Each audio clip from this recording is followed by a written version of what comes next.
Um, and you must complete 120 hours at a site related to your career interests. This can be a volunteer position or a paid position. This is an opportunity to gain experience with a self-directed search of, what you are looking for in a practicum site, what you're looking for in a job with your degree. And unlike a regular class, this is an independent study course where you'll be working with your faculty advisor, discussing what you're doing at your practicum site, maybe going over things to better support you in your journey. And so with the practicum experience, there are many different situations that you might find yourself in, including direct client contact, observing licensed practitioners as they work, and many other situations within that. So once a student has reached out to a site and you've made contact and gotten an offer to be there, then you will reach out to either me or Amber, and we'll help put together the application that you need so that you can get registered for the class and complete your practicum requirement.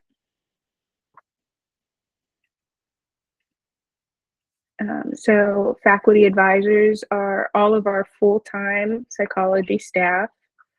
That includes Dr. Monda, Dr. Pandit, Dr. Paul, Dr. Wheeler, and Dr. Newman Boone.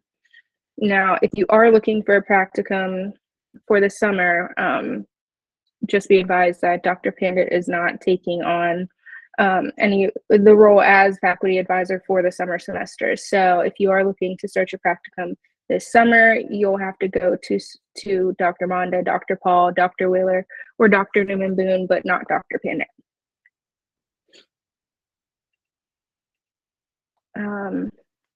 So organization of information. This is really just, a checklist for you before you actually, put in your application for your practicum and start there. Honestly, this is probably things that you'll be doing before you even reach out to a site that you are going to work with.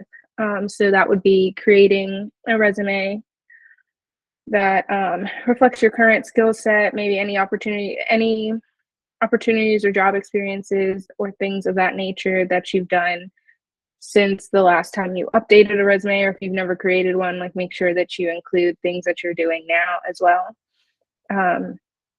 This also includes, doing a self-assessment of your workplace values, like what you want to get from a site, and as well as your skills, your competencies, and, whoever the supervisor is at these places, maybe like looking into their credentials as well, so that you're working directly underneath someone who maybe is in a position that you want to be in, or in a similar position that you envision yourself in, or even just like in a position that you never heard of but are interested in.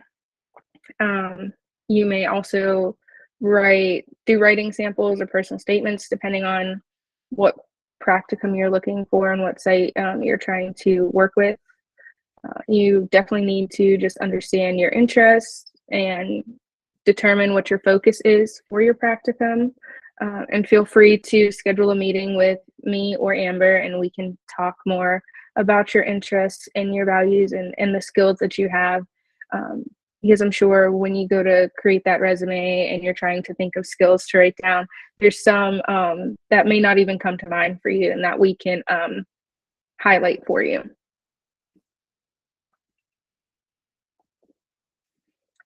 Okay, so finding and working at a practicum site post-COVID. So since we went completely virtual in 2020 and we're working our way back into hybrid schedules, a lot of the networking and contacting that you're going to be doing is going to be virtual. So that means, writing a cover letter as an email and emailing your resume to potential sites and potential supervisors and reaching out in that way. This means interviewing virtually. I know for my own practicum, I actually had to interview over the computer. So like that's another thing. And maybe even just getting comfortable doing something like that maybe like running mock interviews with friends so that you are comfortable when the time comes to actually interview with someone who potentially can give you a job. Um, this also looks like there are situations where you might be able to even work remotely for your practicum, or maybe even career fairs, networking events. Like it's really just about getting comfortable with being online, because as we move forward, it seems that that's the direction that the workforce and practicum is kind of moving into. And when you do finally find a site, you should definitely be aware of whatever policies or requirements they might have now that COVID has been a thing, which could include wearing a mask, having some sort of vaccination status, boosters, things like that. So yeah, this is just being aware of what the job market looks like and what searching for a practicum site looks like now that we are more virtual than we used to be. Something to kind of follow with that is remembering and like recognizing that some sites still might not be taking students even if they're virtual. So making sure this site is like accepting students is important, because a lot of sites are slowly getting back up and running and letting students come back, but a lot of sites still aren't. So that's definitely the first thing to figure out before proceeding.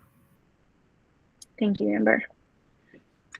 So this is just a self-assessment, just some questions you can ask yourself. I'm not going to read through all of them, but essentially it's just, like what you find important for a job site, what your goals are for your practicum, what skills you have, what skills you want the person that is supervising you to have, things of that nature. Just kind of figuring out what it is that you're looking for. Even though this practicum is a requirement, you still should make the most of it.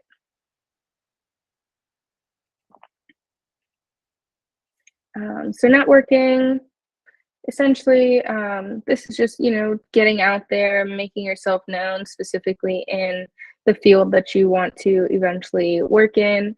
This could be, making a profile on LinkedIn, reaching out to people who could potentially serve as your supervisor for your practicum, people you could potentially work with once you get your degree, just like fostering relationships to make it easier for you to navigate a professional setting in a professional world. And this is not only important for your practicum, but just in general, as you move toward graduation and towards actually entering the working field.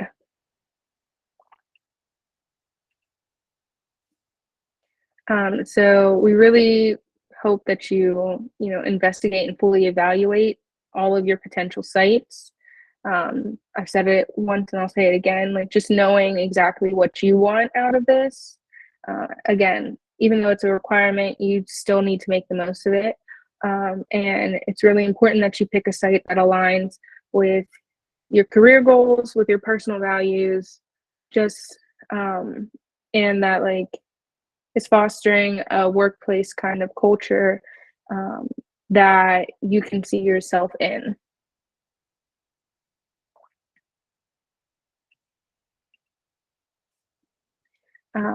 Now, going back to practicum sites and kind of what Amber said about some places not accepting students, some places may be new, some people may just be getting back to accepting students, some people may not have even thought about accepting students. So creating your own experience is really just, after you've connected and created a network, a professional network for yourself, you do have the opportunity, if they don't have a practicum set up for you, if they're not already affiliated with the university, there is an opportunity for you to reach out and kind of express interest in a place and possibly create your own practicum position with a site that you really want to work with.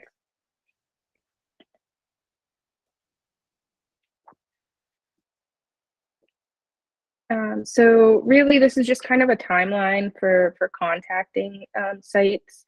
kind of like a checklist, if you will, just leading up to actually making contact and registering for the course and actually completing your practicum. So we hope that, you know, in the semester before you actually want to start your practicum, that you kind of reach out. I mean, look at organizations, do some research, figure out who the point of contact is, and also, you know, look at your interests and values, make sure they align with the site's interests and values. And then you can email, you can call, be persistent. You're not being annoying. You're really just, you know, making sure you're being heard and seen. So don't be afraid to reach out more than once, especially because when you're doing it through email, there's a chance it could have gotten filtered to spam. If you make a call, there's a chance they don't check their messages. So it's really okay to continue to reach out until you get an answer. Like, it's not too much.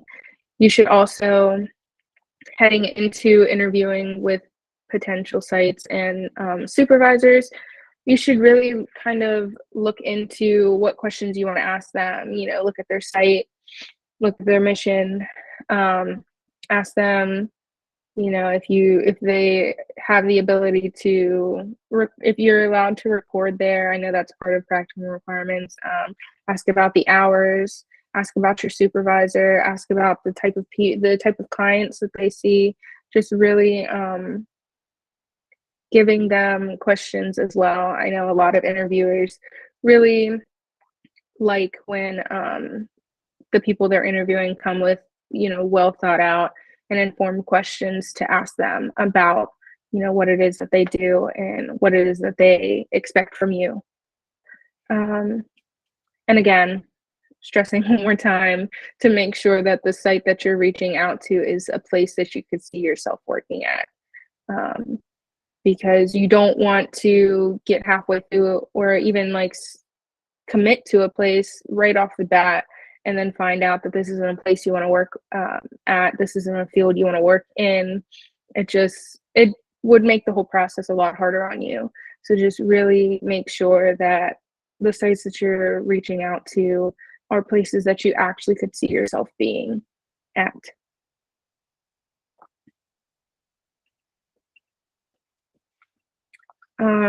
So building a relationship at your practicum site, really, again, this is just, you know, making sure that you're making this experience work for you, work for your career goals and your professional identity, but also, you know, making time for yourself.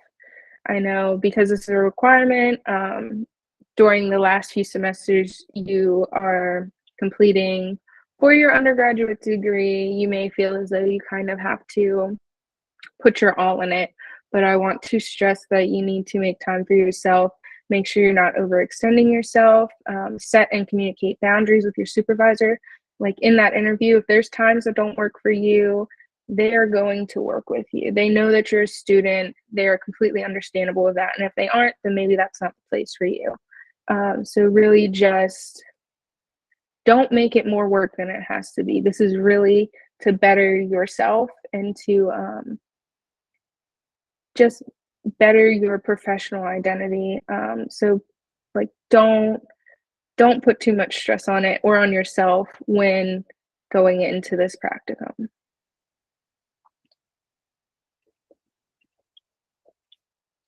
All right. So I'm going to stop the recording now, and if anyone has questions, feel free to voice them, and we can get them answered.